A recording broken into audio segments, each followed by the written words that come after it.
శుభాకాంక్షలు. అమ్మా నేనిప్పుడు ఎలా ఉన్నానో చెప్పండి చూద్దాం. ఎంత బాగున్నావో పుత్రా. ధన్యవాదాలమ్మా.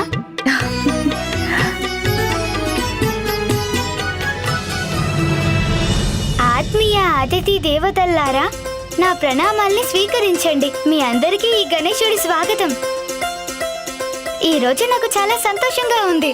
మీ అంతటి వారు ఈ రోజు నా జన్మదినోత్సవంలో పాల్గొంటున్నందుకు.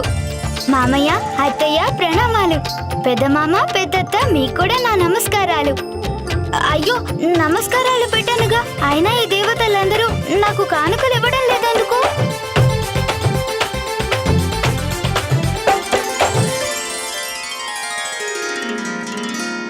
తెచ్చిన వాళ్ళు తప్పకుండా ఇస్తారు కనుక ముందు నువ్వు దీపాలను నేతితో వెలిగించు పుత్రా.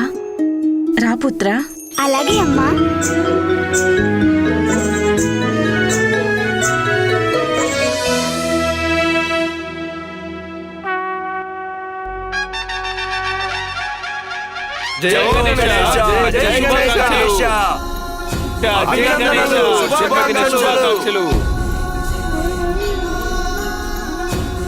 ప్రణామాలు తండ్రి గారు.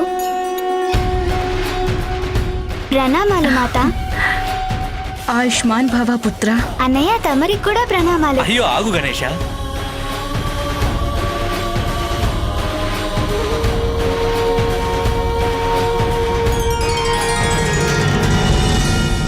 యమధర్మరాజా,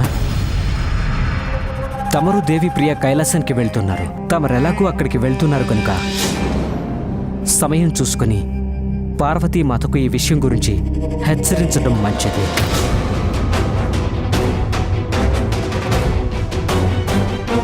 మీ మాటలు ఆచరణీయాలు చిత్రగుప్త. వారిని హెచ్చరించడమే మంచిదనిపిస్తోంది. అలా అంటారేమిటి స్వామి? అది చాలా పెద్ద పొరపాటు అవుతుంది. అక్కడ ఆనందోత్సవాల శుభతరుణంలో ఈ అనర్థకరమైన విషయాన్ని పార్వతీమాతకు తెలియజేస్తే మాతకు ఆగ్రహం కలిగే అవకాశం ఉంది.